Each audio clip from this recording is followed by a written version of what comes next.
Bonjour, dans cette vidéo, je vais vous montrer comment on se connecte à une classe virtuelle à partir du lien qui vous est envoyé par mail ou directement accessible sur l'ENT, dans le cahier de texte par exemple. Alors moi je vais vous montrer comment on se connecte à partir d'un téléphone, mais évidemment ce que je vais dire avec le téléphone ça fonctionne très bien avec l'ordinateur, on retrouve les mêmes choses. Alors pour se connecter à une classe virtuelle, il faut déjà, une première chose, c'est avoir créé un compte CNED. Ça il faut l'avoir fait et il faut avoir sous la main son identifiant, son mot de passe, il faut être prêt à le saisir.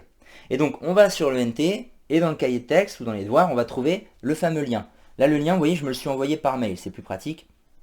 Et donc je vais juste avoir à cliquer dessus. Alors si vous le faites avec votre téléphone, c'est possible que la première fois, quand vous cliquez sur le lien, il vous demande avec quoi vous souhaitez l'ouvrir. Alors vous dites bien avec Google Chrome ou alors Firefox. Les deux fonctionnent bien, sont bien paramétrés. L'un ou l'autre. Évitez autre chose. Alors moi j'ai déjà fait ce choix, donc il ne va pas me le redemander, je ne pourrai pas vous le montrer. Donc je clique directement sur le lien et il va m'envoyer sur Firefox. Alors là, vous pouvez voir que ce qu'il ouvre, c'est directement le CNED, mais on arrive sur la page nom d'utilisateur et mot de passe. Ça, il va vous le faire normalement que la première fois où vous vous connectez. Donc là, je vais saisir mon nom d'utilisateur et mon mot de passe que j'ai créé sur le CNED. Je saisis ça. Donc là, vous pouvez voir que j'ai tapé l'identifiant, le mot de passe, et je vais faire se souvenir de mon choix. Comme ça, la prochaine fois que je cliquerai sur un lien de classe, ça, il l'aura en mémoire. Je serai tranquille. Connexion. Voilà, je me connecte. Et là, je vais avoir à paramétrer 2-3 choses. Mais avant ça, en fait, c'est écrit. Votre demande a été transmise, veuillez attendre que votre professeur vous autorise à accéder à la salle de classe. Oui, à chaque fois, par contre, ça vous mettra ça, parce que, même si vous l'avez déjà fait, à chaque fois, il va falloir que je vous autorise à accéder à la classe. Donc ça, il faut que l'enseignant, moi, je sois prêt à saisir, en fait, et à vous autoriser. Donc des fois, ça peut prendre une minute ou deux si on n'a pas ça sous la main. Si j'ai pas ça sous la main. C'est pour ça aussi qu'il vaut mieux être à l'heure. Parce que si vous arrivez après coup, et que la classe est lancée, et qu'on n'est pas en train de regarder ça, eh bien on vous autorisera pas et donc vous ne pourrez pas rentrer. C'est pour ça qu'il faut être à l'heure et qu'on se laisse 10 minutes de battement avant que ça commence. Et vaut mieux éviter d'être en retard. Voilà, donc là je vais autoriser votre présence. Donc voilà ce qui va se passer lorsque je vais autoriser. Vous pouvez voir qu'il va apparaître accès, un bouton accès. Donc là c'est bon. Vous allez cliquer. Et donc normalement si vous l'avez déjà fait, vous serez tranquille, vous accéderez directement à la classe. Mais là, c'est la première fois, il va falloir autoriser 2-3 choses. On va autoriser le micro et on va autoriser la caméra. Il faut autoriser ces deux choses-là. Alors, je l'ai mis là, c'est pas parce que vous allez autoriser, alors je le fais regarder, autoriser l'application à utiliser votre microphone. Oui, se souvenir de mon choix, j'autorise. C'est pas parce que vous allez autoriser ici qu'on va vous voir. À chaque fois que vous lancez une classe, par défaut, c'est désactivé. Il faudra que vous vous activiez, désolé c'est le chat, il faudra que vous activiez ou désactiviez le micro. Non, pardon, il faudra que vous l'activiez pour que ça fonctionne. De base, c'est désactivé.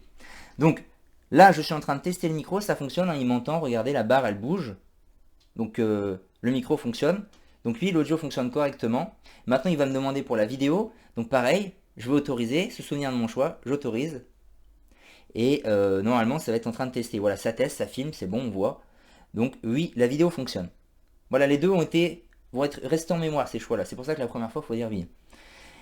Mais on vous le redemandera pas. Donc je ferme tout ça, ça c'est pour expliquer, donc plus tard je m'en moque un peu le tutoriel, moi je vais vous expliquer. Donc on ferme tout ça, et on est bon. Voilà, la classe est ouverte, vous pouvez voir, ça fonctionne dès le début, et vous voyez le tableau que vous verrez en image. Alors c'est un peu petit, on a du mal à mettre en plein écran, mais quand vous cliquez là, première chose, vous pouvez zoomer. Donc on peut zoomer, et voir un peu mieux, vous voyez, ça zoome énormément, donc ça c'est très pratique. Et après on peut dézoomer. Première chose, ça faut le savoir. Ensuite, vous pouvez voir ici les différentes choses. Ceci est très pratique lorsqu'on vous pose une question. D'accord, pas d'accord. Est-ce que vous avez compris ce que je viens d'expliquer? Bah, si vous n'avez pas compris, pas d'accord. Puis si finalement, après une explication d'une minute, vous avez compris, bah, vous pouvez vous remettre en d'accord. Ça permet d'interagir très facilement, montrer si vous êtes d'accord ou pas d'accord. Donc, à retenir. Et ensuite, vous avez quoi? Là, le micro, là, la caméra. De base, c'est barré, puisque je vous l'ai dit, ça ne fonctionne pas de base. Heureusement, il faut que vous autorisiez pour que ça fonctionne. Alors, le micro, faites attention, parce que si vous cliquez, effectivement, ça va l'autoriser. Ça va l'autoriser tout de suite. Par contre, la caméra, je vous rassure, même en cliquant, il faut à nouveau valider ici, partager la vidéo. Donc il y a peu de chances de se montrer si on ne souhaite pas se montrer. Et ceci, enfin, ça sert à lever la main. Et donc là, l'enseignant entend un bip, une notification. Regardez, je vais appuyer, vous allez entendre ce que moi je vais entendre. Voilà, une petite notification pour dire que vous levez la main. Si vous décochez, ça enlève la notification. Si vous rappuyez, ça renvoie un bip. Bon, faut pas faire joujou avec ça.